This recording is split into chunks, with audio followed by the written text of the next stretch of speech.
ويا اهلا وسهلا. في فيديو النهارده هنتكلم عن بند السباكه. احنا في النرجس الجديده في التجمع الخامس بنشطب شقه دور ارضي بجنينه. حبيت ان انا اوري لكم عملنا ايه في بند السباكه وازاي بنهتم بالبند ده على قد ما نقدر بحيث ان احنا نطلعه باحسن كواليتي ممكنه. الموضوع مش هيبقى مختلف عن اي فيديو انتوا شفتوه قبل كده في بند السباكه، ولكن الحاجه اللي انا حابب اوصلها في الفيديو والحاجه اللي انا حابب ان انا اعرضها في الفيديو والهدف من الفيديو ان انا طبعا كمهندس ديكور او كمهندس تشطيبات ان انا برسم رسمه الاوتوكاد بتاعتي، بعمل التصميم بتاعي وببدا ان انا اتناقش مع العميل بحيث ان احنا نوصل لاحسن شكل ممكن.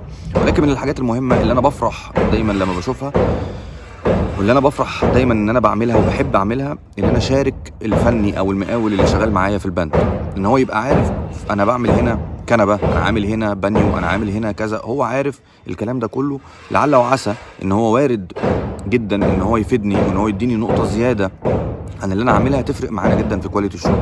لان في الاول وفي الاخر مصلحه الشغل هي اهم حاجه بالنسبه لنا، مصلحه المكان هي اهم حاجه بالمكان بالنسبه لنا.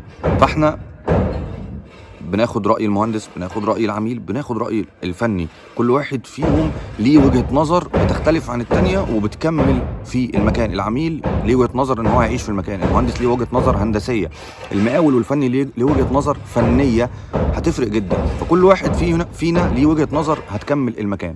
ما ينفعش ان انا اخد الرسمة بتاعت الاوتوكاد بتاعتي هعرضها لكم دلوقتي واقوم جاي مديها للمقاول واقول له اعمل دي.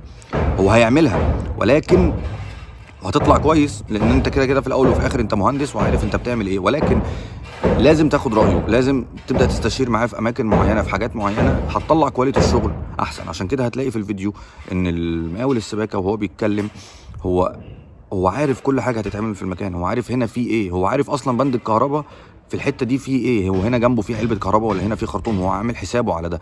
فمهم جدا ان المقاول اللي شغال سواء في بند كهرباء، بند سباكه، بند جبسون بورد، هو عارف الفرش بتاعك، هو عارف الحاجه بتاعتك. حتى لو انت كمهندس انت عارف بتعمل ايه، لان ده هيفرق معانا جدا في كواليتي الشغل. ان شاء الله الفيديو يعجبكم وتستفيدوا منه. الفيديو هيبقى طويل شويه ولكن ان شاء الله يبقى فيديو مفيد. هنبدا ان شاء الله من الدور الارضي. احنا واخدين الشقه دور ارضي مع الجنينه، وهنشرح عملنا ايه بالظبط. وطبعا هنا كان في كذا مشكله قابلتنا هنوضحها في الفيديو. معانا المعلم محمود شغال معانا في بند السباكه، ان شاء الله باذن الله يشرح لنا عمل ايه. هنا ده كده ظهر المطبخ. يلا محمود بقى قول لنا عملت ايه في ظهر المطبخ وايه اللي احنا عاملينه ده. اتفضل. ده ظهر المطبخ. ظهر المطبخ ده صرف العماره، احنا ما كانش لينا فيه صرف، ما كانوش عاملين لنا لا دخلة ميه ولا دخلة صرف اصلا. طبعا هنا كان طالع بقوه 45 في قوه 45، ولا كان عامل وسيله تسليك ولا كان عامل اي حاجه. طبعا احنا فكينا الكلام ده وشلنا القوه 45 وركبنا مشترك 45، جمعنا الدخله بتاعتهم وعملنا لنفسنا دخله. حطينا سفور ريحه عشان طبعا هو ما كانش عامل سفور ريحه. عملنا هنا طب التسليك ان احنا نسلك السفون الارضي ونسلك لو في سدد في الجزء ده. طلعنا وسعنا لنفسنا صرف الحوض ومشترك معاه صرف تكييف. طلعنا فوق عملنا صرف للغساله وادينا له قفيل عشان يبقى محكوم. من جوه برضو عملنا حنفيه خدمه تخدم الجنينه، لو انا مسافر وحبيت اقفل الميه بقفل الميه شغاله معايا. عاملين زاويه للامان على اساس لو الضغط الماء قوي ما يخليش السيفون يريح، لان ده شغل جوانات. طبعا قفيز مش هينفع، الزاويه امتن واهم من القفيز. طب احنا لو الاول كنا اشتغلنا وعملنا ما عملناش سيفون الريحه، يعني كنا اشتغلنا على طول وخدنا الوصلات بتاعتنا وصلناها بالصرف اللي الشركه مدياه لنا، ايه اللي هيتم او ايه الضرر في كده؟ الضرر في كده ان ريحه الصرف الرئيسيه بتاعت الشارع كله هتظهر عندي جوه في المطبخ. تمام. طبعا انا عندي المطبخ مفتوح، فطبعا الريحه كلها هتبقى تأذي المكان كله، فلازم كان وجود سيفون الريحه. تمام. طبعا دي حاجه احنا بنعملها على اساس احنا بنقول احنا بنقدم افضل جوده باذن تمام. الله. طبعا سيفون الريحه ده كان لازم يتعمل. تمام. احنا دلوقتي بقى هنروح عايزين برضو نتكلم مع محمود، تعالى بقى كده. عايزين نتكلم على موضوع البيبه اللي احنا عملناها، ان طبعا ما كانش متوفر لينا اي مخرج لبيبه تتعمل واحنا محتاجين صرف في المكان. هو احنا عندنا الجنينه كلها ما كانش متوفر فيها نقطه صرف، لان الصرف اللي في البدروم اعلى من المستوى اللي احنا واقفين عليه، فطبعا ما كانش ينفع ان احنا نرمي عليه.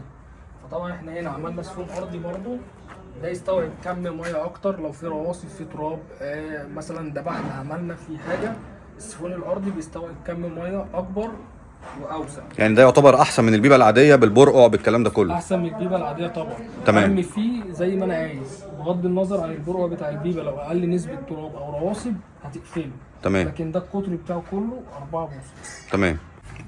احنا دلوقتي احنا دلوقتي ده في الحمام الكبير اللي في الطرقه. طبعا التقسيمه كل واحد بيقسم على مزاجه، بس احنا طبعا هنا قسمنا، خدنا هنا شاور بوكس. تمام. تواليت. تمام. عندنا هنا في غساله وفيها مجفف او غسالتين فوق بعض على حسب احتياج العميل. طب الغساله اللي تحت بتبقى تاسيسها اللي هو العادي؟ التاسيس العادي للغساله اللي تحت. تمام. على كام الصرف والميه والسخن والبارد؟ الصرف والميه معانا من 40 ل 60. تمام. واللي فوقيها؟ واللي فوقيها بعمل حساب الغساله وكذلك الامر باخد نفس المستوى. تمام. هنا عندنا في وحده حوض 90 سم او 80 في المخرجين بتوع الحوض سخن وبارد. صرف عندنا هنا في سخان فوري. تمام. كل ده ملموم جوه الوحده، ما عندناش فيه مشكله. تمام. وبصراحه من الحاجات المهمه اللي احنا بنعملها دايما واللي محمود بيعملها دايما ان هو بيسندع على الشغل كده. فموضوع السنداء ده بيفرق جدا. بند محاره، بند جبسون بورد، اي بند بيدخل الكلام ده كله بيستحمل. يعني في سباكين كتير مجرد ان هو بيقطب على الشغل وبيسيب المواسير. فده صراحه دي من الحاجات المهمه جدا اللي انت تعملها في الحمام. احنا هنا الشاور عرضه احنا واخدينه كام؟ عرضه 90 سم. والقعده واخدينها تقريبا 85. 85. كل ده احنا شغالين على البعد. طب هل ينفع نقل في القعده اقل من كده ولا لا؟ لا، انا كمحمود هي اعتبرها اقل مساحه للقعده هي 80 سم. تمام. دي بتبقى راحه للشخص اللي قاعد. احنا هنا ده حمام الماستر. تمام. ودي التقسيمه بتاعته. هنا على اليمين احنا اخدنا هنا بانيو، في الوش اخدنا القعده المعلقه، وعلى الشمال اخدنا حوض من اول الرخامه لحد اخرها. شرح سريع لتفاصيل الحمام، ان شاء الله يكون حمام لذيذ وكلاسيك ويطلع على خير ان شاء الله. عندنا هنا في 10 سم للبار بتاع الباب، وبعد كده نبدا بالبانيو. البانيو هيقفل معاه على متر ونص. متر ونص الحيطه دي هتكمل، هيتعمل فيها بوكس ورف فوق مكمل مع الخزان الدافي بتاع التواليت. كملنا هنا احنا سايبين 55 سم للرخامه لما تكمل معايا للحوض. احنا هنا سيبنا المساحه بتاعت ال 60 سم بتاعت القعده وقسمنا المساحه الباقيه للحوض على اساس وانا واقف ما احسش ان انا كنت مخنوق في القعده لو انا حركت الحوض اتجاه اليمين. وعندي هنا في السخان الفوري برضو ملموم تحت الحوض. برضو للامان بنملى الخزانات بتاعتنا ميه على اساس لا قدر الله لو في حاجه انا عندي خزان جوه مليان. وبرضه كذلك الامر كل نقطه صرف لازم تبقى مليانه ميه وما بفضهاش غير وقت ما بحطها. لا قدر الله عامل بينظف حاجه، حد بيشيل حاجه وقعت على الماسوره، هو الكاتل بيستحمل كل حاجه بس لو الماسوره خرجت هتظهر ميه، هيبلغ المهندس الموجود في المكان وان شاء الله نحل المشكله قبل ما تبقى مشكله. وفي نقطة مهمة جدا برضو من الحاجات اللي أنا بحب دايما أعملها، أنتوا لو لاحظتوا هتلاقي محمود بيشرح هو هنا في بانيو وهنا في كذا هنبني حيطة. انت اي حد ممكن يقول لك هو سباك، هو الراجل ملوش دعوه بايه اللي هيتعمل او هو مش في دماغه. لا بالعكس، سواء انت مهندس او عميل بتشطب لوحدك مهم جدا ان الراجل اللي واقف في المكان هو عارف ايه اللي هيتعمل، بحيث ان هو عارف ان هنا في بانيو هو هيفيدك. لو انا كمهندس في حاجه ناقصاني، حاجه نسيتها، هو هيفكرني بيها. انت كعميل في حاجه انت مش فاهمها لازم يبقى عارف انت هتعمل ايه هنا وهتعمل ايه هنا وهتعمل ايه هنا. فعشان انا ادخل اقول لك اعمل دي كده ودي كده ودي كده، يلا شكرا سلام عليكم. تسلم ايدك يا عم محمود.